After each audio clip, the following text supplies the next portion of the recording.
살기를 탐하고 죽기를 두려워하며 조선을 움직인 23인 그 진실의 기록. 제1부 내 곡간부터 뒤져라. 황희 1363년에서 1452년. 청빈하지 않았으나 청렴하였다. 고려 말 조선 초의 문신 고려가 망하자 두문동에 은거했으나 이성계의 간청으로 다시 벼슬길에 올라 1449년 벼슬에서 물러날 때까지 18년 동안 영의정에 재임하면서 농사의 개량, 예법의 개정 등 업적을 남겨 세종의 가장 신임받은 재상으로 명성이 높았다. 또한 인품이 원만하고 청렴하여 모든 백성들로부터 존경을 받았으며 시문에도 뛰어나 몇 수의 시조 작품도 전해진다. 파주의 방촌영당, 상주의 옥동서원 등에 제향되고 세종의 묘정에 배양되었다. 저서에 방촌집이 있다. 영의정 황희가 조라였다. 황희는 장수연 사람인데 판강릉 부사 황군서의 아들이다. 출생해서 신기가 보통 아이와 달랐는데 고려 말기에 과거에 올라서 성균관 학관에 임명되었다. 태조가 개국한 후 선발되어 형조, 예조, 병조, 이조 등 여러 조의 정랑을 역임하였다. 이때 지신사 도승지로 있던 박성명이 여러 번 사직하기를 청하니 태종이 말하기를 경이 경과 같은 사람을 청거해야만 허락할 수 있을 것이다 하니 박성명이 황희를 청거하여서 갑자기 병조의랑으로 임명되었다가 여러 직을 거쳐 마침내 박성명을 대신하여 지신사에 임명되었다. 후하게 대우함이 비할 데가 없어서 기밀 사무를 오로지 다하고 있으니 비록 하루 이틀 동안이라도 임금을 뵙지 않는다면 반드시 불러서 뵙도록 하였다.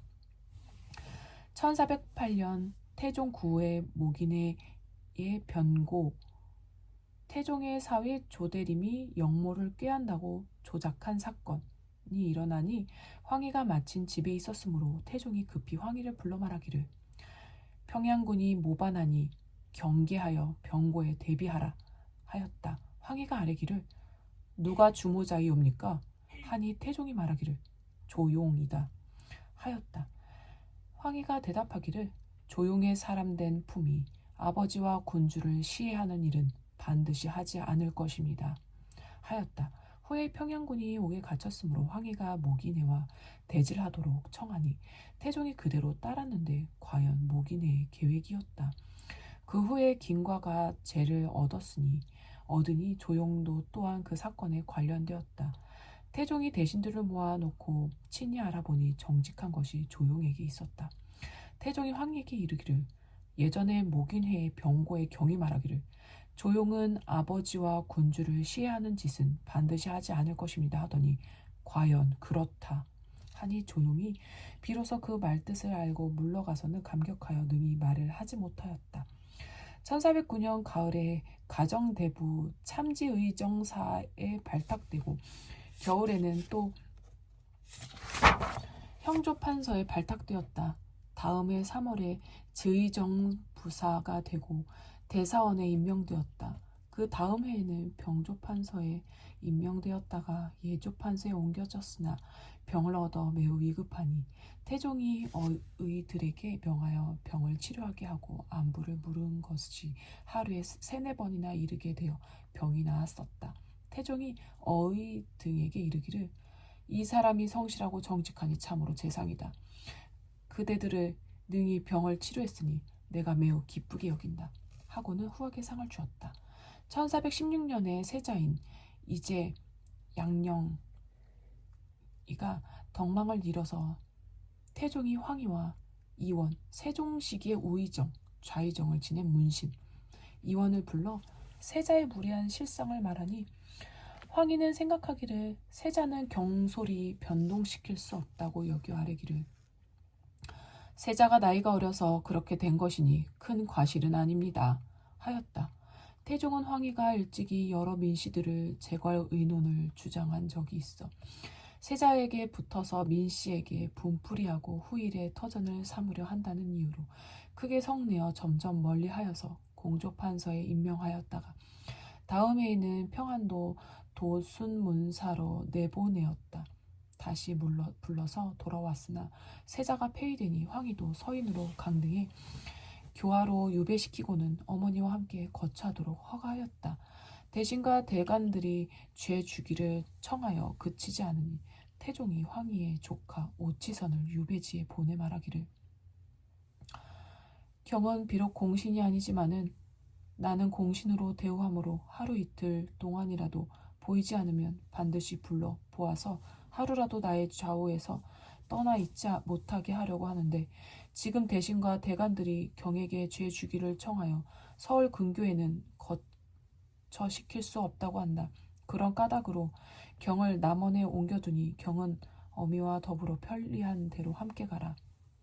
하고는 또 사원부에 명하여 압송하지 말도록 하였다. 오치선이 돌아와 복명하므로 태종이 묻기를 황희가 무슨 말을 하더냐?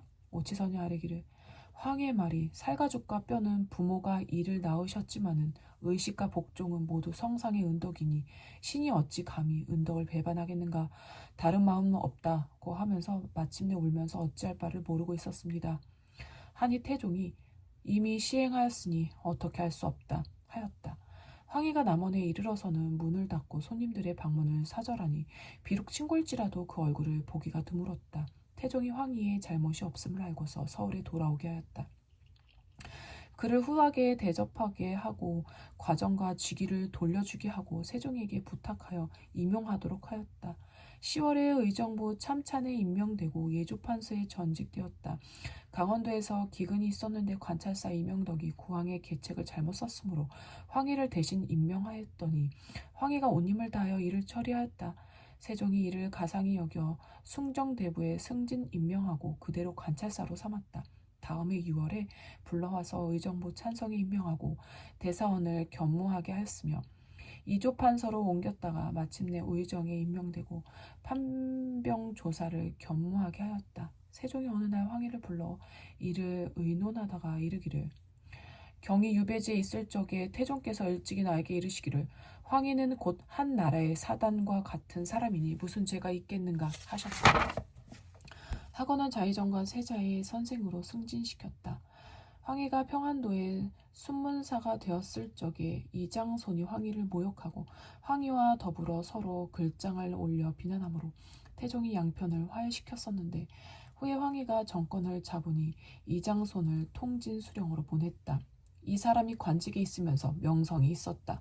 하고는 청구하여 헌납, 임금에게 층언을 올리던 일을 삼았다. 황희는 어머니 상을 당하여 불사를 행하지 않고 한결같이 가래에 따랐다.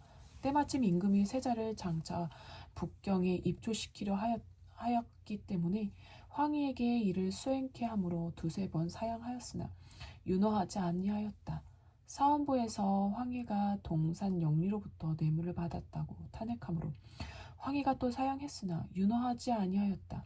겨울에 평안도 도체 찰사가 되어 약산의 성터를 정했는데 황희는 약산이 요충에 있으므로 영변 대도 호부를 설치하여 도절 제사의 본영으로 삼았다. 황희가 하열하는 병을 알아 치료하기가 어렵게 되자 세종은 어의 노중례를 요동의 명의에게 보내어 그곳의 명의에게 묻도록 하였다. 그 후 여러 번 사직을 원하였으나 윤허하지 아니하였다.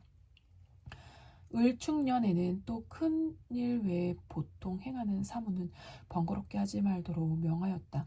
기사년에 이품에 복록을 주어 그 평생을 마치도록 하고 나라에 큰 일이 있으면 가서 묻도록 하였다. 이때에 와서 대단치 않은 병으로 세상을 뜨니 조회를 3일 동안 폐지하고 관청에서 장사를 지냈다. 조정과 민간에서 놀라 탄식하여 서로 조문하지 않는 이가 없었으며 여러 관에서 제사를 지냈으니 옛날에 없었던 일이었다. 일찍이 유서를 지어 자손들에게 보이기를 내가 죽은 후에는 장례는 한결같이 가래에 의거하되 우리나라에서 시행하기 어려운 일을 억지로 따라 할 필요는 없다. 능력과 분수에 미치는 대로 집의 형세에 따라 알맞게 할 뿐이며 허식의 일은 일체 행하지 말라. 가래의 음식에 관한 절차는 질병을 초래할까 염려되니 존장의 명령을 기다리지 말고 억지로 죽을 먹도록 하라. 이미 시행한 가법에 따라 불사는 행하지 말고 부처에게 아첨하는 사람이 꾀를 내어 사사로이 하는 것이니 행할 수 없다고 하였다. 그는 관우하고 신중하여 재상의 식견과 도량이 있었으며 풍우 넓고 깊은 자질이 크고 훌륭하며 총명이 남보다 뛰어났다. 집을 다스림에는 검소하고 기쁨과 노여움을 안색이에 나타내지 않았으며 이를 의논할 적엔 정대하여 대체를 보존하기에 힘쓰고 번거롭게 변경하는 것을 좋아하지 아니하였다. 세종이 중년 이후에는 새로운 제도를 많이 제정하니 황희는 생각하기를 조정의 예전 제도를 경솔히 변경할 수 없다 하고 홀로 반박하는 의논을 올렸으니 비록 다 따르지 않았으나 중지시켜 막은 바가 많았으므로 옛날 대신에 기풍이 있었다. 옥사를 의논할 적에는 관용으로서 의견을 두고 일찍이 사람들에게 이르기를 차라리 형벌을 경하게 하여 실수할지언정 억울한 형벌을 할 수는 없다 하였다. 그가 비록 늙었으나 손에서 책을 놓지 아니었으며 항시 한쪽 눈을 번갈아 감아 시력을 기르고 비록 장글자라도 읽기를 꺼리지 아니하였다. 재상이 된 지 24년 동안에 세상 사람들은 그를 우러러 바라보면서 모두 말하기를 어진 재상이라 하였으며 늙었는데도 기력이 강건하여 홍한 백발을 바라다 보면 신성과 같았으므로 세상에서 그를 송나라 문 노공에 비하였다. 그러나 성품이 지나치게 관대하여 재가의 단점이 있었으며 정권을 오랫동안 잡고 있었으므로 잠옷 첨령하지 못하다는 비난이 있었다. 처의 형제인 양수와 양치가 법을 어긴 것이 발탁되자 황희는 이 일을 헛소문이라고 글을 올려 변명하였다. 또 그 아들 황치신에게 관청에서 몰수한 과전을 바꾸어 주려고 글을 올려 청하기도 하였다. 또 황종생이란 사람을 서자로 삼아서 집안에 드나들게 했다가 후에 황종생이 죽을 죄를 범하니 곧 자기 아들이 아니라 하고는 변성하여 조라고 하니 애석하게 여기는 사람이 많았다. 그가 조란 지 5일 만에 임금이 도승지 강민경을 보내어 의정부에 하문하기를 황희를 세종의 묘정에 배양시키려고 하는데 어떻겠는가 하니 김종서 등이 아뢰기를 황희는 재상이 된 지 20년 동안 비록 전쟁에서 세운 공로는 없지만은 임금을 보좌한 공로는 매우 커서 대신에 채통을 얻었으니 선왕에게 배양시킨다면 사람들의 청문에 충분할 것입니다. 하였다. 그리하여 세종의 묘정에 배양시키게 하고 익성이란 시호를 내렸으니 사려가 심원한 것이 재상이 되어 종말까지 잘 마친 것이다. 아들은 황치신, 황보신, 황수신이다. 황희는 결코 청빈하지 않았다. 조선조 초기의 명상인 황희는 세종 때 영의정이 되었는데 공사의 구별이 엄격하여 관원에서 추워도 국가의 재산을 소모하지 못하게 하였고 공평무사하여 청빈하게 지냈다고 세상 사람들은 알고 있다. 전에 내려오는 이야기를 들으면 황희의 맏아들 황치신은 일찍이 벼슬이 참의에 이르러 집을 크게 새로 짓고 많은 친구들과 고관대작을 초청하여 주연을 베풀었다. 이 광경을 보고 있던 황희는 돌연 자리를 박차고 일어나 음식도 들지 않은 채 나가버렸다. 선비가 첨령하여 비가 새는 집에서 정사를 돌보아도 나라가 잘 될지 의문스러운데 거처가 이다지도 호화해서야 어찌 뇌물이 오가지 않을 수 있겠느냐. 나는 이런 집에서는 잠시도 머물러 있기가 송구스럽구나. 청년 결백한 황희의 한탄이었다. 둘째 아들 황보신은 주색에 빠져 가사를 돌보지 않았다. 황희는 여러 번 아들을 훈계하였으나 아들은 그의 말에 귀를 기울이지 않았다. 그러던 어느 날 황희는 아들이 집으로 돌아오는 것을 보고 문 밖으로 나가 아들을 맞이하며 공손히 인사를 하는 것이었다. 주색에 빠져 부친의 말을 중히 여기지 않던 아들이었으나 갑자기 달라진 부친의 태도에 놀라 아버님 어이된 일입니까? 의관속 때까지 하시고 저를 맞아주시다니 대체 어찌된 일이십니까? 하고 당황했다. 그러자 황희는 여전히 정중한 태도로 대답했다. 아비 말을 듣지 않으니 그대가 어찌 내 집사람이라 할 수 있겠는가? 한 집안 사람이 아닌 나그네가 집을 찾음에 이를 맡는 주인이 제대로 인사를 차리지 않으면 어찌 예의 합당하다 이를 수 있겠는가? 이에 둘째 아들은 크게 깨달아 새 사람이 될 것을 맹세했다 한다. 이 이야기는 어디까지나 황희가 청렴결백한 정승이었다는 점을 내세우기 위한 일화이며 정사에는 어디에도 이런 내용은 실려있지 않다. 오히려 그의 졸기가 실록의 기록들은 그가 청빈하지 않았으며 상당한 재력가였음을 나타내는 기록들이 군데군데 눈에 띈다. 지금까지 청렴결백의 대명사로 알려졌던 그의 기록들을 보다 보면 실망을 금치 못하게 된다. 어찌하여 그가 그처럼 청렴결백의 대명사로 불려지게 되었는지 모를 일이다. 아마도 정권의 실권자들이 백성을 훈육함에 있어서 어떠한 임무를 귀감의 본보기로 삼아 성인시하는 교육의 소재로 삼았는지도 모르겠다. 우선 실록의 기록을 더듬어 보자. 세종실록 세종 4년 3월 18일자에 기록을 보면 세종은 유배에서 복직된 황희에게 과전을 돌려주도록 명령한다. 이것은 상당히 중요한 의미를 갖는다. 세종이 즉위하기 이전에 황희는 충녕대군 대신 양녕대군을 지지하다가 교화와 남원으로 유배된 적이 있었다. 그러므로 세종이 자신을 반대한 황희를 복권시키면서 과전을 돌려주었다는 것은 대단한 정치적 관용이라 할 수 있는 일이었다. 이처럼 세종 자신이 황희에게 재상급 수준의 과전을 지급하도록 명령했는데 그 정도의 재산이었다면 결코 그가 청빈하게 살았다는 말은 일단 사실과 다른 것 같다. 물론 전에 내려오는 이야기들로 봐서 사치하고 호의호식하며 살지는 아니하였을 때 결코 가난한 사람은 아니었지만 적어도 대외적으로는 청렴한 삶을 살고 있었음은 분명하다. 그러나 실록은 황희에 대해 더욱 놀라운 사실을 기록하고 있다. 세종실록 3체 135면 1426년 1월 21일의 기록을 보자. 황희가 장인 양진에게서 노비를 물려받은 것이 단지 3명뿐이었고 아버지에게 물려받은 것도 많지 않았는데 집안에서 부리는 자와 농막에 흩어져 사는 자가 많았다. 정권을 잡은 여러 해 동안에 매간매직하고 형옥을 팔아 뇌물을 받았으나 박용의 아내가 말을 뇌물로 주고 잔치를 베풀었다는 일은 본래 허언이 아니다. 여기서 박용 사건이란 공주의 장인이었던 박용이란 사람이 가늠한 아내를 때려 죽인 사건을 말하는데 이 박용의 아내가 황희에게 말을 뇌물로 주고 술대접을 했다 하여 탄핵을 받게 된 것이다. 황희는 세종에게 이렇게 울며 읍소한다. 박용의 아내로부터 말과 술대접을 받고 편지를 써주었다는 것은 다 신이 한 일이 아닙니다. 그런데 사헌부에서 이를 탄핵하였으며 전하께서는 사전의 일이라고 하여 거론하지 말라고 명하셨습니다. 신이 불추한 몸으로 외람되게 재상에 지기에 있어 온 나라가 모두 바라보고 있는데 이와 같이 몸을 더럽히는 오명을 얻었으니 전하께서 비록 묻지 말라고 명하였으나 신이 어찌 능히 심장을 드러내어 집마다 가서 타이르고 호마다 가서 이해시킬 수 있겠습니까? 이제 만약 다시 변명하지 않는다면 세상의 여론이 어찌 허위인가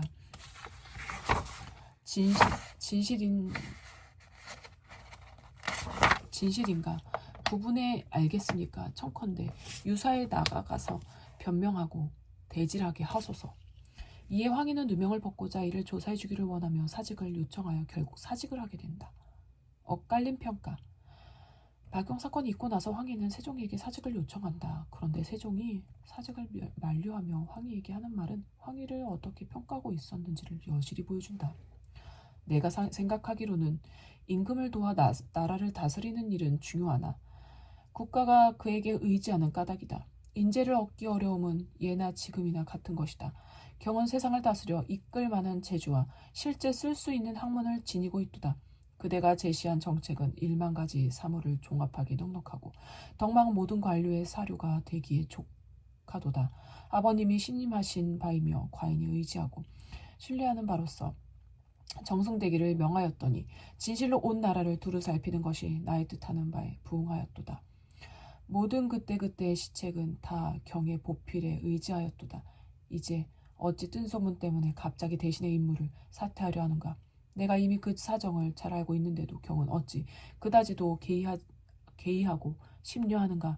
과인이 경에게 책임을 맡기고 성취를 요구하는 뜻에 매우 어긋나도다. 더군다나 경은 아직 늙어서 혼모한 나이에 이르지도 않았는데 어찌 나이가 들었다 하여 지기를 근심하는가. 혹시나마 굳이 사양하는 일이 없이 급히 지기에 나아가도록 하라. 세종이 얼마나 황희를 믿고 의지했는지를 알 수 있는 대목이다. 황희의 졸기에도 그는 관우하고 신중하여 재상에 식견과 도량이 있었으며 풍우 넓고 자질이 크고 훌륭하며 총명이 남보다 뛰어났다고 말한다.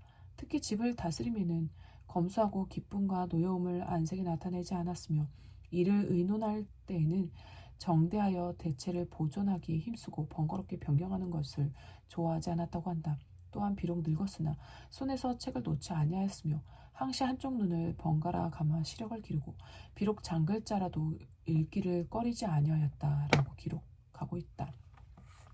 한편 실록의 졸기는 그에 대한 긍정적 평가와는 달리 비판도 가하고 있다. 그가 청렴 결백한 지조를 끝까지 유지하지 못해 정권을 오랫동안 잡고 있었던 탓으로 잠옷 청렴하지 못하다는 비난이 있었다고 하며 처의 형제인 양수와 양치가 법을 어긴 것이 발각되자 이 일이 헛소문이라고 글을 올려 변명하였다고도 한다. 또 그 아들에 대한 좋지 못한 이야기도 나오고 황중생이라는 서자 이야기도 나온다. 이러한 이야기들은 우리가 미처 알지 못했던 황희에 대한 다른 면모를 짐작해준다.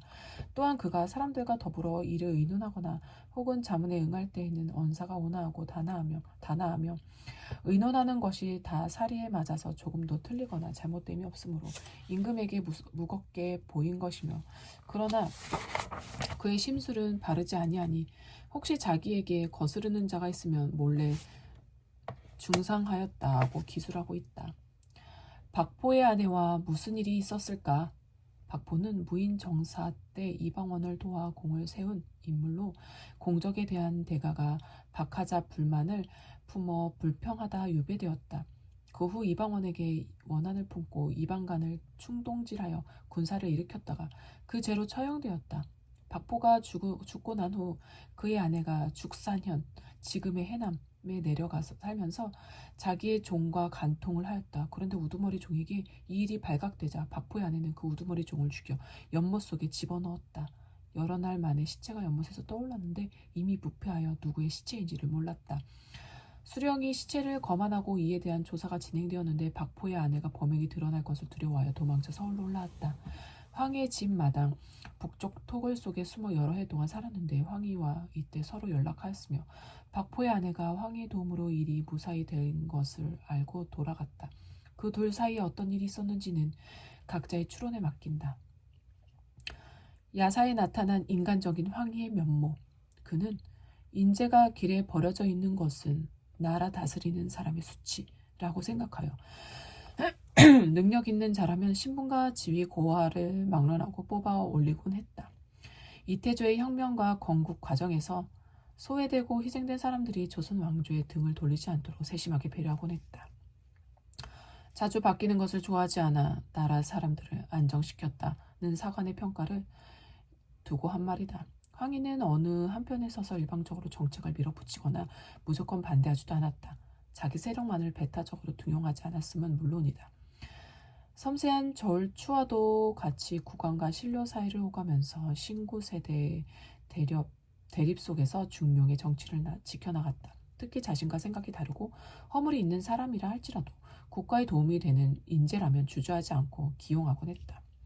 한 번은 그가 정승이 처음 되었을 때였다. 마침 김종서도 공판, 황희는 종서를 무척 아꼈다. 공판이 되었는데 공사로 모인 자리에서 종서가 공조로 하여금 약간의 주가를 갖춰 황희에게 올렸다. 그러자 그는 꾸짖어 말하기를 국가에서 예빈시를 정부의 곁에 설치한 것은 삼공을 접대하기 위함이니 만일 시장하다면 의당이 예빈시로 하여금 장만에 올 것이지 어찌 사사로이 제공하였단 말인가 하고는 종서를 준열하게 꾸짖기도 하였다. 정승 김극성이 이 일을 경연에서 아뢰고 대신이란 의당이 이러하여야 조정을 진정시킬 수 있으리라 하였다. 그때 김종서가 여러 차례 병조, 호조의 판서가 되었는데 매양한 가지라도 실수하는 게 있을 때마다 공이 박절할 정도로 꾸지람을 하되 혹은 종서 대신 종을 매질하기도 하고 때로는 구사를 가두기도 하였다. 그러자 같은 지위의 사람들이 모두 지나친 일이라 하고 종서 역시 군색하였다. 어느 날 맹사성이 묻기를 김종서는 당대의 명재상인데 대감이 어찌 그렇게도 허물을 잡으시오 하였더니 황희는 이것은 내가 곧 종서를 아껴서 인물을 만들려는 것이요. 종서의 성격이 고황, 뜻이 높아 남에게 굽히지 않고 기운이 날래어 일을 과감하게 처리하니 뒷날에 우리의 자리에 있게 되어 모든 일에 하지 않는다면 이를 허물어뜨릴 염려가 있으니 미리 그의 기운을 꺾고 경계하여 그로 하여금 뜻을 가다듬고 무게 있게 하여 혹시 이를 당해서 가벼이 하지 않도록 하려는 것이요 결코 곤란을 주려 함이 아니요 하니 사성도 그제야 신복하였다. 그 뒤에 황희는 물러가기를 청할 때 종서를 추천하여 자기의 자리를 대신하게 하였다. 그가 평시에는 거처가 단박하고 비록 나이 아손이나 동복들이 앞에서 울부짖고 희롱하여도 조금도 꾸지람하지 않았으며 심지어 수염을 뽑는가 하며 뺨을 치는 놈까지 있어도 역시 제멋대로 하게 두었다.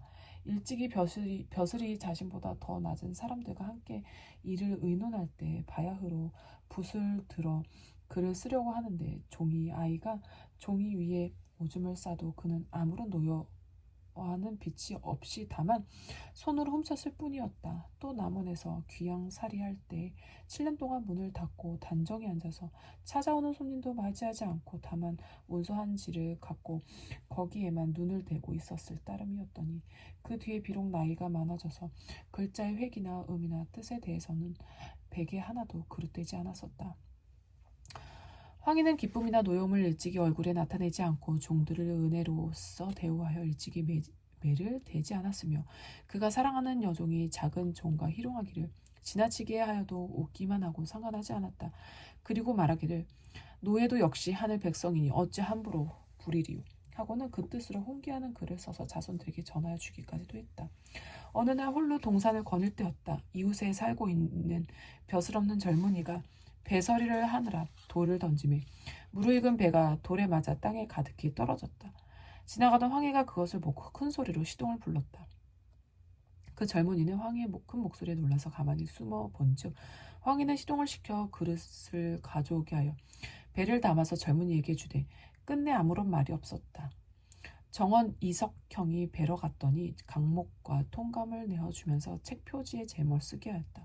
얼마 안이 되어서 추하게 생긴 여종 한 사람이 약간의 안주를 가지고 벽에 기려 기다리다가 이석형을 내려다보면서 황희에게 고수를 드리리까? 하고 물었다. 황희는 조용히 조금 있다가 라고 대답했다. 여종이 한참 더 기다리다가 마침내 고함을 치면서 어찌 그리 꾸물거리누 하고 핀잔이었다. 그러자 황희는 웃으면서 그럼 들여오렴 하였더니 그 여종이 술상을 들여오자 아이들이 남루한 차림에다 맨발로 들어와서 혹은 황희의 수염을 잡아당기기도 하고 더러는 옷을 밟고 안주를 다 집어먹으며 또 공을 두들기도 하였다. 그래도 그는 아야아야 하고 말았다. 그 아이들은 모두 노비의 자식들이었다. 황희가 세상을 뜨자 모든 관청의 아전들에서부터 노복에 이르기까지 각자 배와 재물을 염출해 제사를 차렸는데 앞다투어 내놓아 제사를 매우 풍성하게 차리고자 사람마다 조금도 인색함이 없었다고 한다. 그의 정자인 방구정이 임진강 아래에 있는데 자손이 그곳에 집을 세우고 이름을 반구라 하였다.